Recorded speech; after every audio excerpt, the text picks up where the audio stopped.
امیر المومنین خلیفۃ المسلمین سیدنا فاروق اعظم رضی اللہ تعالیٰ عنہ ان بہادر جوانوں میں سے ہے جن کا دبدبہ آج تک دنیا میں مانا جاتا ہے۔ اہل اسلام نے مورخین نے تاریخ کی کتابوں میں لکھا ہے اگر فاروق 1 سال اور زندہ رہ جاتے دنیا میں کفر کا نام و نشان باقی نہ رہتا۔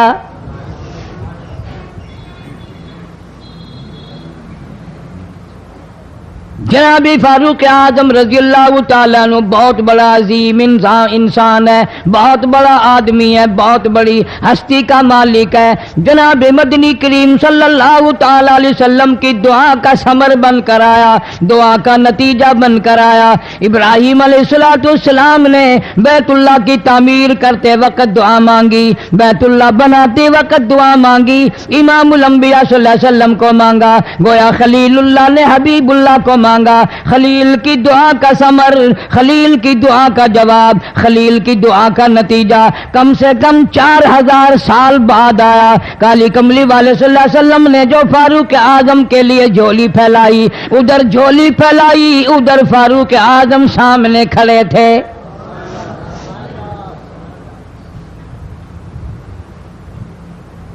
ملتان کے مسلمانوں کبھی تو سوچا کرو مانگنے والے کی جھولی بھی دیکھ۔ مانگنے والا کوئی عام آدمی نہیں، کوئی بادشاہ نہیں، کوئی فقیر نہیں، کوئی پیر نہیں، کوئی مولوی نہیں، کوئی عام آدمی نہیں۔ مانگنے والے کو بھی دیکھ، مانگنے والے کی جھولی کو بھی دیکھ، اور دینے والے رب العالمین کے خزانے کو بھی دیکھ، اور آنے والے فاروق اعظم کو بھی دیکھ۔ کس شان سے مانگا، رو رو کے مانگا، آہو جار زاری کر کے مانگا۔ مسلمان بڑے پریشان ہیں۔ سرزمین عرب میں، مکے کی سرزمین پہ مسلمانوں کی تعداد بڑی مختصر ہے۔ مورخین نے لکھا ہے فاروق اعظم رضی اللہ تعالیٰ عنہ کی تشریف لانے والے دن تک مسلمانوں کی تعداد صرف 14 تھی۔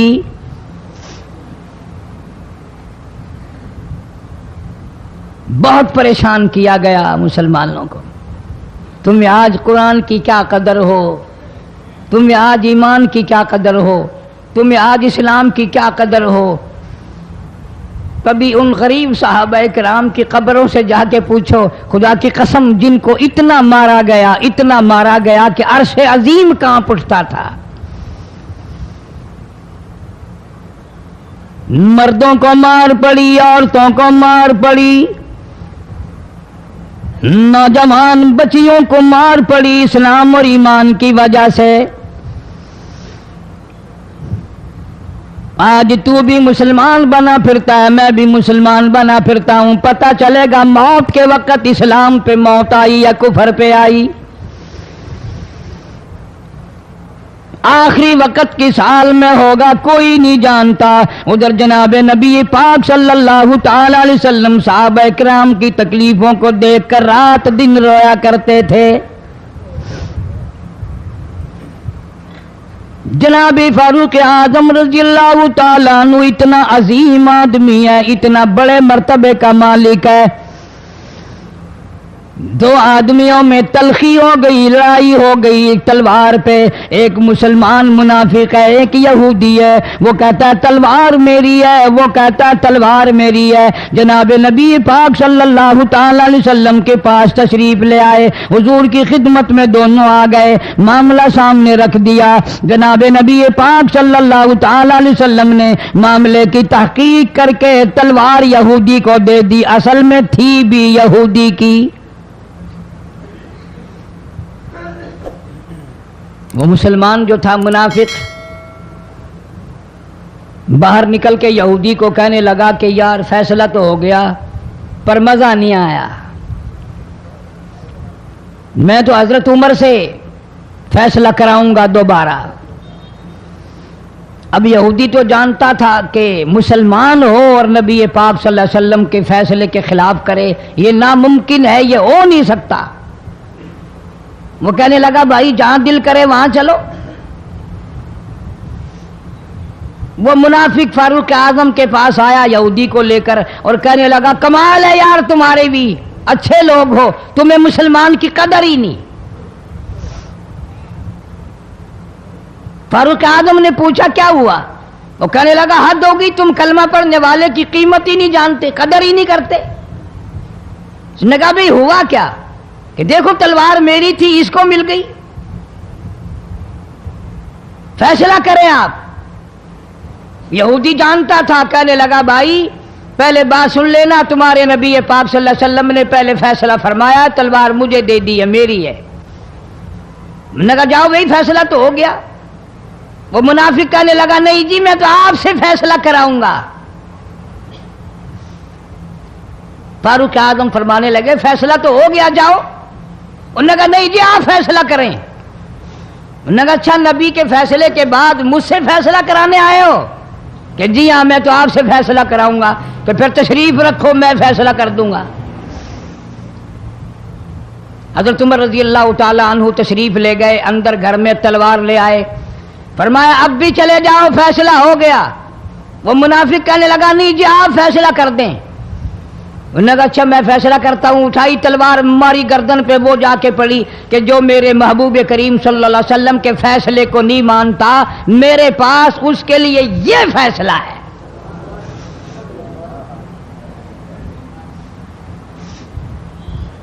اب وہ منافق تو مر گیا. اب مدینے میں اور منافق بھی جتنے تھے شور مچ گیا, ہائے ہائے ابدال مار دیا, ہائے ہائے غوث مار دیا. بڑا نیک تھا, بڑا تہجد گزار تھا, بڑے سجدے کرنے والا تھا, بڑا یوں تھا اور بڑا یوں تھا, شور مچ گیا. اور یہ سارے کے سارے نبی پاک صلی اللہ علیہ وسلم کی خدمت میں حاضر ہوئے. انہوں نے کہا جی بدلہ دلواؤ, ظلم کر دیا فاروق اعظم کے بارے میں. کہا آپ صلی اللہ علیہ وسلم نے معاملے کی تحقیق فرمائی تو آپ نے فاروق اعظم رضی اللہ تعالیٰ عنہ کو بلوایا اور فرمایا معاملہ کیا ہے؟ تو فاروق اعظم نے فرما دیا جی آپ کے فیصلے کے بعد یہ میرے پاس فیصلہ کرانے جو آئے, اس کے لیے میرے پاس جو تیرا فیصلہ نہ مانے, میرے پاس اس کے لیے یہی فیصلہ ہے. اور کوئی فیصلہ کرانے کے لیے آ کے دیکھے, یہی فیصلہ کروں گا. اب وہ منافق تو ہوتا ہی بے ایمان ہے, وہ مکر گئے. انہوں نے کہا نہیں جی ہم میں سے کوئی فیصلے کے لیے گیا ہی نہیں, میں تو بیچارہ نماز پڑھ کے اللہ اللہ کرتا ہوا جا رہا تھا اور خم مار دیا یوں ہی. کوئی جھگڑا نہیں, کوئی لڑائی نہیں, کوئی فساد نہیں, کوئی فتنہ نہیں, یوں ہی مار دیا بیچارہ. ہائے قرآن پڑھتا ہوا مار دیا, ہائے اللہ اللہ کرتا ہوا مار دیا. اب ضرورت پڑی گواہ کی کہ بھی اس بات کا گواہ کون ہے کہ یہ دوبارہ فیصلہ کرانا چاہتا تھا. منافق جھوٹ بولنے میں کوئی سانس خالی نہیں جانے دیتا. ارشاد فرمایا مدنی کریم صلی اللہ تعالی علیہ وسلم نے لوگوں منافق کی 3 نشانیاں, منافق کی 3 پہچان ہے, منافق کی 3 عادتیں ہیں. اذا حدث کذب, جب بھی بات کرے گا جھوٹ بولے گا. اذا وعد اخلف, وعدہ کرے گا اس کے خلاف کرے گا. امانت میں خیانت کرے گا, بات کرے گا تو جھوٹ بولے گا, وعدہ کرے گا اس کے خلاف کرے گا. امانت رکھ دی جائے اس میں ضرور بے ایمانی کرے گا, وعدے کے خلاف کرے گا, جھوٹ بولے گا. جناب نبی پاک صلی اللہ تعالی علیہ وسلم نے فاروق اعظم سے فرمایا گواہ لے آؤ. فاروق اعظم رضی اللہ تعالیٰ عنہ نے عرض کیا یا رسول اللہ صلی اللہ علیہ وسلم میرے پاس گواہ کہاں ہے؟ یہ آئے تھے, میں نے وہاں کوئی پارٹی بٹھا رکھی تھی یا کوئی مسجد کا معاملہ تھوڑا ہی ہے جو نمازی گواہ مل جائیں. گواہ کوئی نہیں.